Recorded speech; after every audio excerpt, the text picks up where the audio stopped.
ದಿನಾಂಕ 7 ಜನವರಿ 2026 ಬುಧವಾರ ಸಂಜೆ 6 ಗಂಟೆಗೆ ದಾಂಡೇಲಿಯಲ್ಲಿ ಆದಿ ಜಾಂಬವಂತ ಸಂಘಟನೆ ಹಾಗೂ ಡಾಕ್ಟರ್ ಬಿಆರ್ ಅಂಬೇಡ್ಕರ್ ಸೇನೆ ವತಿಯಿಂದ ಪ್ರತಿಭಟನೆ ನಡೆಸಿ ಮನವಿ ಸಲ್ಲಿಸಲಾಯಿತು. ಧಾರವಾಡ ಜಿಲ್ಲೆ ಹುಬ್ಬಳ್ಳಿ ತಾಲೂಕಿನ ಇನಾಂ ವೀರಾಪುರ ಗ್ರಾಮದಲ್ಲಿ 7 ತಿಂಗಳ ಗರ್ಭಿಣಿಯಾದ ದಲಿತ ಮಹಿಳೆಯ ಮರ್ಯಾದೆ ಹತ್ಯೆಯನ್ನು ತೀವ್ರವಾಗಿ ಖಂಡಿಸಲಾಯಿತು.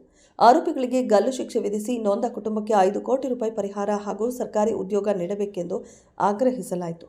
ಕರ್ತವ್ಯ ಲೋಪ ಎಸಗಿದ ಎಲ್ಲ ಸರ್ಕಾರಿ ಅಧಿಕಾರಿಗಳ ವಿರುದ್ಧ ಎಸ್ಸಿ ಎಸ್ಟಿ ಅಟ್ರಾಸಿಟಿ ಕಾಯ್ದೆಯಡಿ ಕ್ರಮ ಕೈಗೊಳ್ಳುವಂತೆ ಒತ್ತಾಯಿಸಲಾಯಿತು. ಈ ಘಟನೆ ದಲಿತ ಸಮುದಾಯದಲ್ಲಿ ಭಯದ ವಾತಾವರಣ ಸೃಷ್ಟಿಸಿದ್ದು, ಸರ್ಕಾರ ಸಂಪೂರ್ಣ ಜವಾಬ್ದಾರಿ ವಹಿಸಬೇಕೆಂದು ತಿಳಿಸಲಾಯಿತು. ವೀರಾಪುರ ಗ್ರಾಮದಲ್ಲಿ ಪೊಲೀಸ್ ಭದ್ರತೆ ಸೆಕ್ಷನ್ 144 ಜಾರಿ ಹಾಗೂ ತ್ವರಿತ ನ್ಯಾಯಾಲಯ ವಿಚಾರಣೆ ನಡೆಸಬೇಕೆಂದು ಮನವಿ ಮಾಡಲಾಯಿತು. ತಹಶೀಲ್ದಾರ್ ಕಚೇರಿ ಅಧಿಕಾರಿ ಗೋಪಿ ಚೌಹಾಣ್ ಮನವಿ ಸ್ವೀಕರಿಸಿ ಮುಖ್ಯಮಂತ್ರಿ ಅವರಿಗೆ ರವಾನಿಸಿದರು. ಸ್ಥಳ ದಾಂಡೇಲಿ. ವರದಿ ಆಯಿಷಾ ಮುಕಾಶಿ. ಕ್ಷಣ ಕ್ಷಣದ ಸುದ್ದಿಗಾಗಿ ವೀಕ್ಷಿಸಿ ರಾಷ್ಟ್ರಧ್ವನಿ ನ್ಯೂಸ್ ಕನ್ನಡ. ಕೊಡ್ಲಿಂದ ಹೊಡೆದು ಒಂದಂತ ಕೊಲೆ ಗಡಕರನ್ನ ಗಲ್ಲಿಗೆ ಏರಿಸಬೇಕು. ಅದೇ ರೀತಿ ವಿವೇಕಾನಂದ ಕುಟುಂಬ ಅವರಿಗೆ ಜೀವ ರಕ್ಷಣೆ ಕೊಡಬೇಕು. ಸರ್ಕಾರದಿಂದ ಪರಿಹಾರ ನೀಡಬೇಕಂತೇಸಿ ಇಡೀ ಕರ್ನಾಟಕದ ಉದ್ದಗಲಕ್ಕೂ ನಮ್ಮ ದಲಿತ ಸಂಘಟನೆಗಳು, ಆದಿಜಾಂಬವ ಸಂಘಟನೆಗಳು, ಅಂಬೇಡ್ಕರ್ ಸೇನೆ ಹಾಗೂ ಇತರ ದಲಿತ ಪರ ಸಂಘಟನೆಗಳ ಹೋರಾಟದಲ್ಲಿ ಇವತ್ತು ಹುಬ್ಬಳ್ಳಿಯಲ್ಲಿ ಗ್ರಾಮದಲ್ಲಿ ನಮ್ಮ ಗೃಹ ಸಚಿವರಾಗಿರ್ಬೋದು, ಗೋವಿಂದ ಕಾರಜೋಳ ಸರ್ ಆಗಿರ್ಬೋದು, ನಾರಾಯಣ ಸ್ವಾಮಿ ಆಗಿರ್ಬೋದು, ಕಾರ್ಮಿಕ ಸಚಿವರಾಗಿರ್ಬೋದು, ಅಲ್ಲಿರುವ ಎಲ್ಲ ಸರ್ಕಾರಿ ಇಲಾಖೆ ಅಧಿಕಾರಿಗಳು ಎಲ್ಲರೂ ಅವರ ಮನೆಗೆ ಭೇಟಿ ನೀಡಿ ಸಾಂತ್ವನ ಹೇಳಿ ಸರ್ಕಾರದ ಸಂಬಂಧಪಟ್ಟಂಥ ಎಲ್ಲ ಪರಿಹಾರನ ಒದಗಿಸ್ಕೊಡ್ತೀವಿ ಅಂತ ಕೇಳಿಸಿ ಆಶ್ವಾಸನೆ ಕೊಟ್ಟು ಹೋಗಿದ್ದಾರೆ. ಇವತ್ತು ಉತ್ತರ ಕನ್ನಡ ಜಿಲ್ಲೆಯಲ್ಲಿ ನಾವು ಕೂಡ ಇವತ್ತು ಹೋರಾಟದ ಮೂಲಕ ಸರ್ಕಾರ ಗಮನ ಸಲ್ಲಿಸ್ತಾ ಇದ್ದೀವಿ. ನಮ್ಮ ಮನವಿ ಪತ್ರನ ಸ್ವೀಕಾರ ಮಾಡಲಿಕ್ಕೆ ದಾಂಡೇಲಿಯ ತಹಶೀಲ್ದಾರ್ ಕಚೇರಿಯಿಂದ ಕಾರ್ಯಾಲಯ ಅಧಿಕಾರಿಗಳು ಬಂದಿದ್ದಾರೆ. ನಾವು ಒಂದೇ ಒಂದು ವಿನಂತಿ ಮಾಡುವುದೇನೆಂದರೆ, ಸರ್ಕಾರದಲ್ಲಿ ಇಡೀ ಕರ್ನಾಟಕದಲ್ಲಿ ದಲಿತರಿಗೆ ರಕ್ಷಣೆ ಇಲ್ಲ, ದಲಿತ ಹೆಣ್ಣು ಮಕ್ಕಳಿಗೆ ರಕ್ಷಣೆ ಇಲ್ಲ, ದಲಿತ ವಿದ್ಯಾರ್ಥಿಗಳಿಗೆ ರಕ್ಷಣೆ ಇಲ್ಲ, ದಲಿತ ಕೂಲಿ ಕಾರ್ಮಿಕರಿಗೆ ರಕ್ಷಣೆ ಇಲ್ಲ. ಈ ಸಮಾಜದಲ್ಲಿ ನಾವು ಬದುಕುವುದು ಕಷ್ಟ ಆಗ್ಯದ.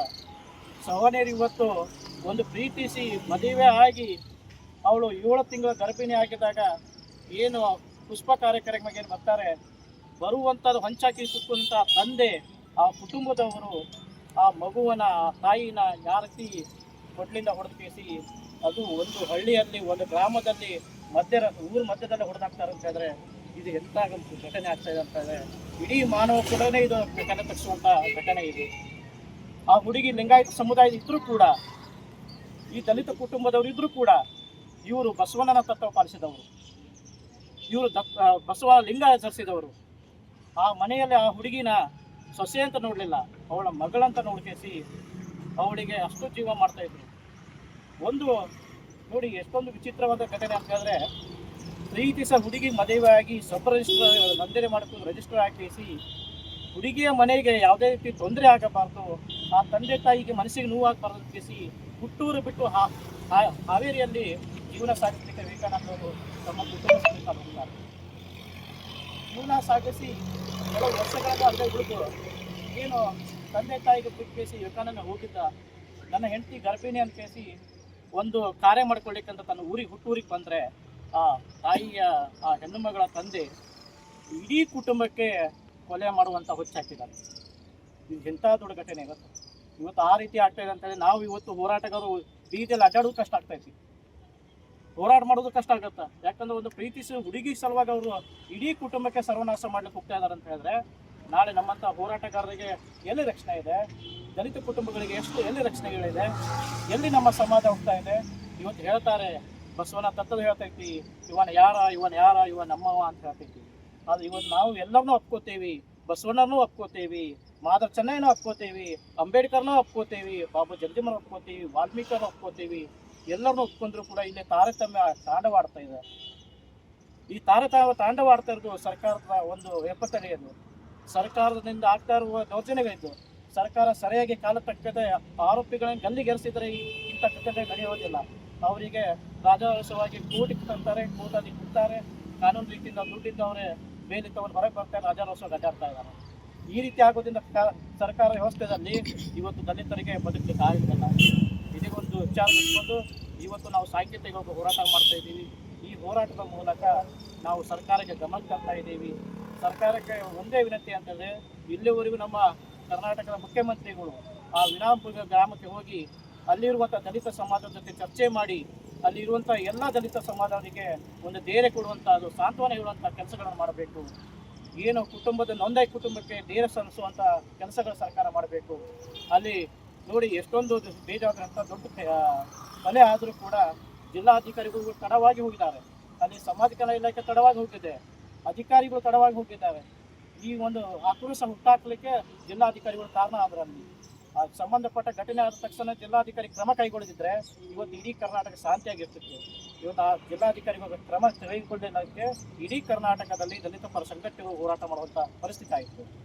ಇವತ್ತು ಸಮಾಜ ಕಲ್ಯಾಣ ಇಲಾಖೆಯಿಂದ ಏನು ಅವ್ರಿಗೆ ಪರಿಹಾರ ಸಿಕ್ಕಿದೆ, ಆ ಪರಿಹಾರ ಆಗಿನ ಮಟ್ಟಿಗೆ ಮಾತ್ರ ಆಗತ್ತೆ, ಆದ್ರೆ ಹೋದಂಥ ಜೀವ ಮತ್ತೆ ಮರಳಿಗೆ ಬರಲ್ಲ.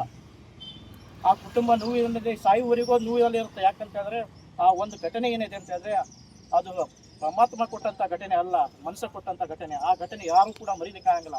ನೋಡ್ರಿ, ಆ ಮನೆಯಲ್ಲಿ ಒಂದು 6 ವರ್ಷದ ಮಗು ಇತ್ತಂತೆ. ಆ ಮಗುಗೆ ಹೇಳ್ತಾರಂತ ತಂದೆ, ಈ ಘಟನೆ ಏನು ನೋಡಿದಿಲ್ಲ ಕಣ್ಣಾರೆ, ಈ ದೊಡ್ಡವಳು ಆದ ಮೇಲೆ ಯಾರು ಲವ್ ಮಾಡಿ ಪ್ರೀತಿ ಮಾಡ್ತಾರೆ, ಬೇರೆ ಜಾತಿ ಹುಡುಗನ ಏನೋ ನೀವು ದಲಿತರು ಮದುವೆ ಆಗ್ತೀರಿ, ಈ ಘಟನೆ ನೀವು ಹೇಳಬೇಕು, ಇಂಥ ನೀವು ಘಟನೆ ಅಂತ ಹೇಳಬೇಕು, ಯಾರನ್ನೂ ಪ್ರೀತಿಸಬಾರ್ದು, ದಲಿತರನ್ನ ಯಾರು ಮದುವೆ ಆಗಬಾರ್ದು ಅಂತ ನೀ ಸಂದೇಶ ಹೇಳಬೇಕು ಸಮಾಜಕ್ಕೆ ಅಂತ ಆ ಮಗು ಕೂಡ ಬೆದರಿಕೆ ಆಗ್ತಾರಂತೆ. ಆ ತಾಯಿಗೆ, ಯುವಕನಂತ ತಾಯಿಗೆ ಮನಬಸ್ತವಾಗಿ ಹಲ್ಲೆ ಮಾಡ್ತಾರೆ, ಆ ತಂದೆಗೆ ಹೊಡಿತಾರೆ.